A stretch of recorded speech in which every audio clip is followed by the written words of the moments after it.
बहुत समय पहले की बात है। भारतवर्ष में एक राज्य था जिसका नाम था चंद्रपुर। उस राज्य का राजा बहुत ही न्यायप्रिय और धर्मात्मा थे। प्रजा उन्हें अपने भगवान समान मानती थी। राज्य में सुख समृद्धि थी। हर घर में अन्न का भंडार था। ना कोई चोरी, ना कोई अपराध और ना किसी का डर। लोग कहते थे कि चंद्रपुर में तो सोना भी सड़कों पर पड़ा रहे तो कोई उठाने वाला नहीं होगा। ऐसा था उस राज्य का न्याय और ऐसी थी प्रजा की ईमानदारी। क्या कोई मुझे बता सकता है कि यह सब कैसे संभव है? पूरे दरबार में सन्नाटा छा गया। ना कोई मंत्री बोला, ना कोई विद्वान, ना कोई पुरोहित। किसी के पास इसका उत्तर नहीं था। तभी राज्य का सेनापति वीरेंद्र सिंह खड़ा हुआ। वीरेंद्र सिंह देखने में बड़ा रोबदार और शक्तिशाली था, लेकिन उसके भीतर लालच और छल की आग धधकती थी। बाहर से वो राजा का सबसे विश्वासपात्र बनकर रहता था, लेकिन भीतर से उसकी नजर हमेशा राज्य के खजाने पर गड़ी हुई थी। वीरेंद्र सिंह ने राजा के सामने हाथ जोड़कर कहा, महाराज, मैंने बहुत सोच विचार किया है। ये चोरी किसी साधारण मनुष्य के बस की बात नहीं। ना कोई दीवार तोड़ता है, ना कोई ताला खोलता है, ना पहरेदार कुछ देख पाते हैं। महाराज, ये किसी अदृश्य राक्षस का काम हो सकता है। शायद कोई पिशाच है जो दीवारों के आर पार जा सकता है और रात के अंधेरे में खजाना लूट रहा है।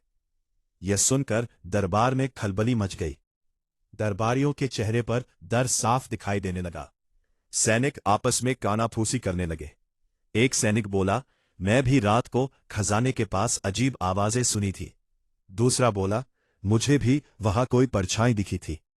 सेनापति की बात सुनते ही सारे सैनिकों ने रात को खजाने के पास पहरा देने से साफ मना कर दिया।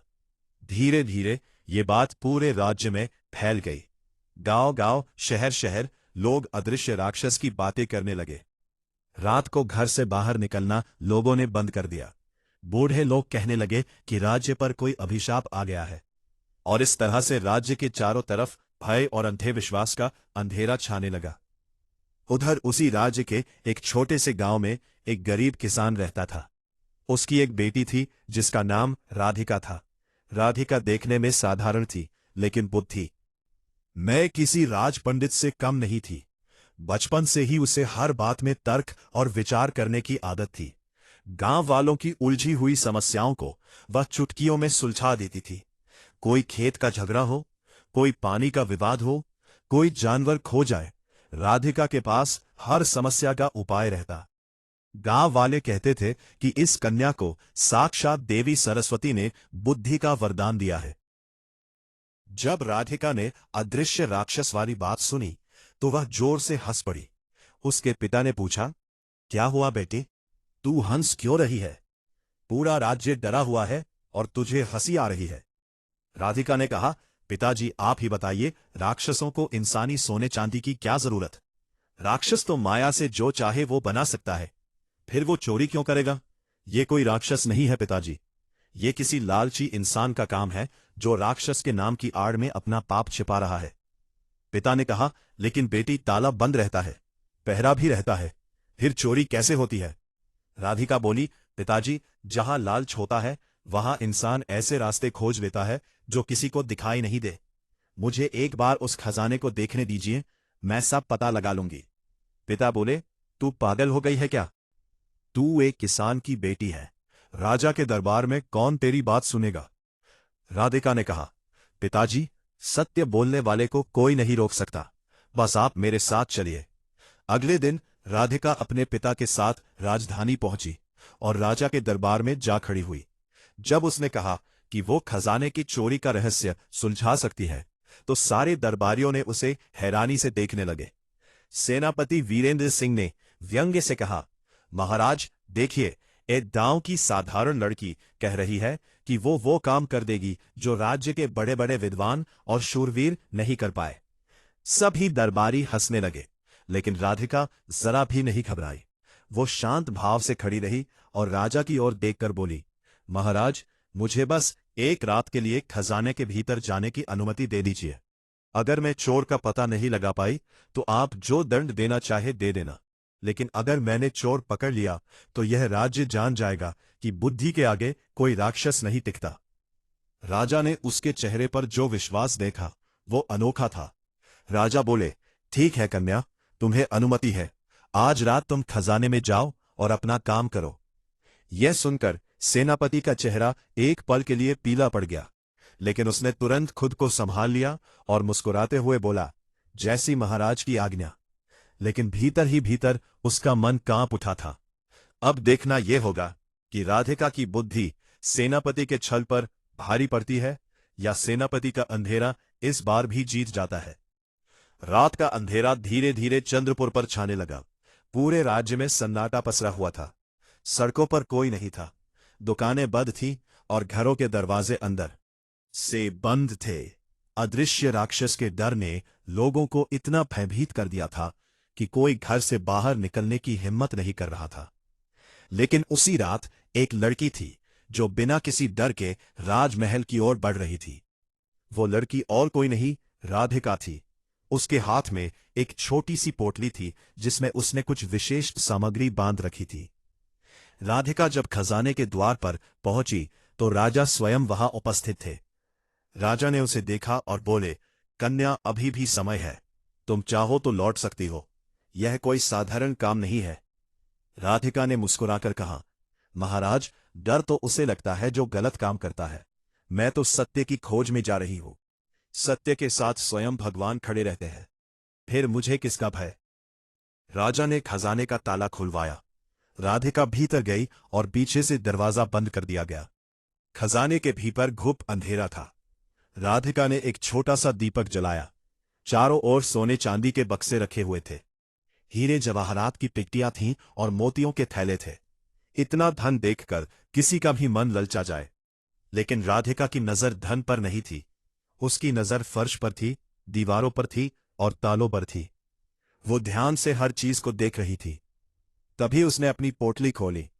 उसमें एक विशेष प्रकार का बारीक चूर्ण था जिसे राधिका ने स्वयं कुछ खास जड़ी बूटियों और वनस्पतियों से तैयार किया था। यह चूर्ण बड़ा अनोखा था। अंधेरे में यह बिल्कुल नहीं दिखता था। किसी को इसकी भनक तक नहीं लग सकती थी। लेकिन जैसे ही यह किसी की त्वचा को छूता या पसीने के संपर्क में आता तो यह पक्का लाल रंग छोड़ देता, ऐसा रंग जो धोने से भी न छूटे। राधिका ने बड़ी सावधानी से उस चूर्ण को सोने के सिक्कों के बक्सों पर छिड़का। फिर उसने फर्श पर भी हल्की हल्की परत बिछा दी, तालों पर भी चूर्ण लगाया और बक्सों के ढक्कनों पर भी। हर वो जगह जहां चोर का हाथ पड़ सकता था वहां राधिका ने अपना जाल बिछा दिया। सब कुछ करने के बाद उसने दीपक बुझा दिया और दरवाजे पर आकर सिपाहियों को आवाज दी।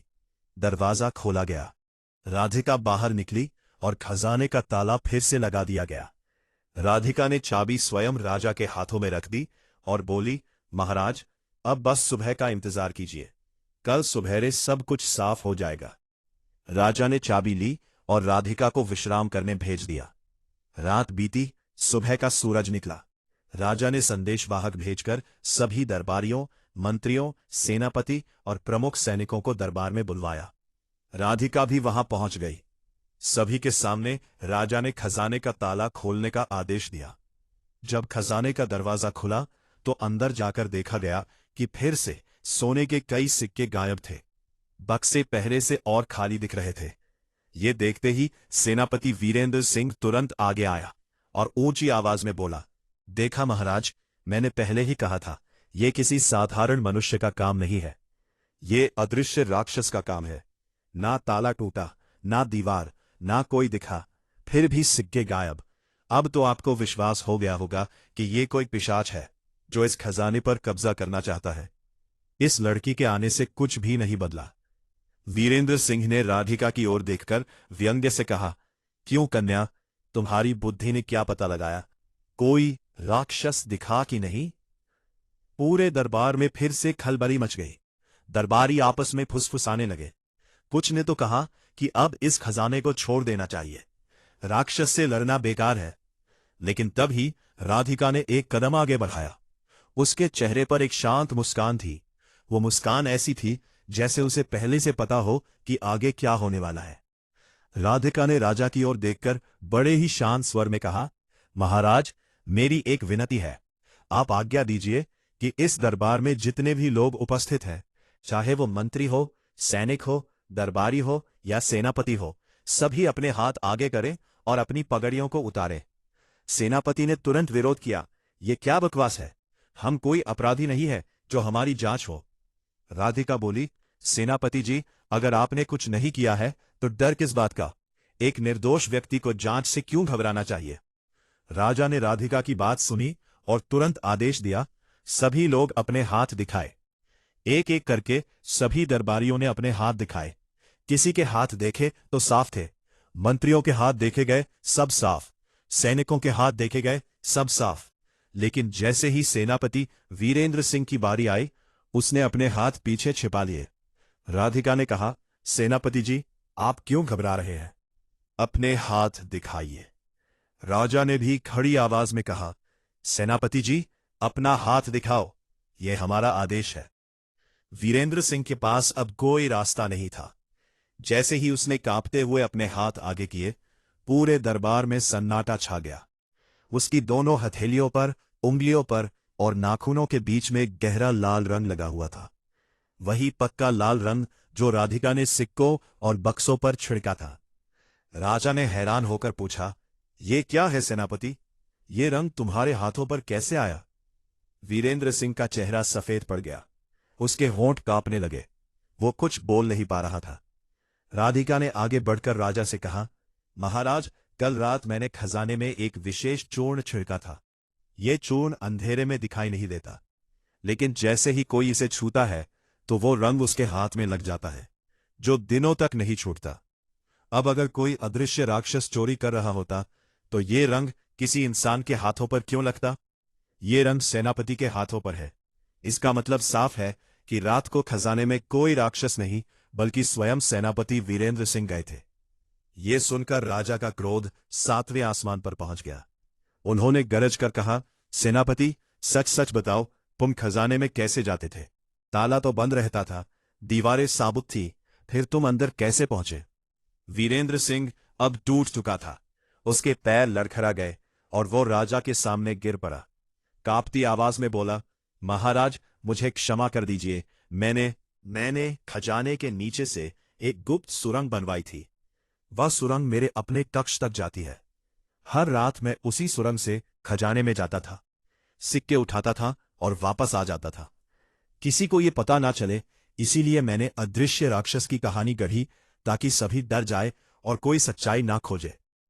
ये सुनते ही पूरे दरबार में हाहाकार मच गया। जिस सेनापति पर राजा ने सबसे ज्यादा विश्वास किया, उसी ने छल और कपट से राज्य को लूटा था। दरबारी आक्रोश में बोलने लगे, इसे कठोर दंड मिलना चाहिए। इसने राज्य की प्रजा को डराया है और राजा के विश्वास को तोड़ा है। ये सुनकर राजा ने तुरंत सैनिकों को आदेश दिया, सैनिकों, वीरेंद्र सिंह को तुरंत बंदी बना लिया जाए, इसकी सुरंग को खोजकर बंद कर दिया जाए और जो भी धन इसने चुराया है वह सब वापस राजकोष में जमा करवा जाए। सैनिकों ने तुरंत वीरेंद्र सिंह को पकड़ लिया। उसके कक्ष की तलाशी ली गई तो वहां सोने के सिक्कों से भरे कई बड़े बड़े मटके मिले। गुप्त सुरंग भी मिली जो खजाने के फर्श के नीचे से सीधे वीरेंद्र सिंह के कक्ष तक जाती थी। सारा चुराया हुआ धन वापस राजकोष में जमा करवा दिया गया। इसके बाद राजा ने राधिका की ओर देखा। उनकी आंखों में प्रशंसा और कृतज्ञता दोनों थी। राजा ने कहा, कन्या, तुमने वह काम कर दिखाया जो इस राज्य के बड़े बड़े विद्वान और योद्धा नहीं कर पाए। तुमने न सिर्फ चोर को पकड़ा बल्कि इस राज्य को अंधे विश्वास के अंधेरे से भी बाहर निकाला। बताओ, तुम्हें क्या इनाम चाहिए? राधिका ने विनम्रता से हाथ जोड़कर कहा, महाराज, मुझे अपने लिए कुछ नहीं चाहिए। बस इतना कर दीजिए कि इस राज्य में कोई भी अंधे विश्वास और अफवाहों पर आंख बंद करके विश्वास ना करे। पहले तर्क और बुद्धि की कसौटी पर कसा जाए। राजा राधिका की इस बात से बहुत प्रसन्न हुए और राधिका को अपने दरबार में मुख्य सलाहकार के रूप में नियुक्त किया। उसके पिता को सम्मान के साथ राजधानी में बुलवाया गया और उनके परिवार को सोने के सिक्कों से भरा एक संदूक उपहार में दिया गया। पूरे राज्य में ढोल नगाड़े बजाकर घोषणा करवाई गई कि अदृश्य राक्षस कोई नहीं था, वह सब सेनापति की चाल थी। और एक किसान की बेटी ने अपनी बुद्धि से यह सच्चाई को सामने लाया। उस दिन के बाद चंद्रपुर राज्य में फिर से सुख और शांति लौट आई। लोग रात को निडर होकर घर से बाहर निकलने लगे। बच्चे फिर से खेलने लगे। बूढ़े लोगों ने कहने लगे कि जब तक इस राज्य में राधिका जैसी बुद्धिमान कन्याएं हैं, तब तक कोई भी छल और कपट इस राज्य को हिला नहीं सकता। और राधिका, वह गरीब किसान की बेटी जो कल तक गांव की छोटी छोटी समस्याएं सुलझाती थी, आज पूरे राज्य की सबसे बड़ी सलाहकार बन चुकी थी। उसकी बुद्धि और साहस की कहानी दूर दूर के राज्य तक पहुंची और लोग कहने लगे कि सच्ची शक्ति तलवार में नहीं, बुद्धि में होती है। मेरे प्यारे दोस्तों, अगर आपको ये कहानी पसंद आई है तो कृपया हमारे चैनल दर्पण को सब्सक्राइब कर लें और इस कहानी को लाइक और शेयर करें। आप अपनी राय कमेंट बॉक्स में दे सकते हैं, जो हमारी प्रस्तुति को बेहतर करने में सहायक होगा। राधे राधे।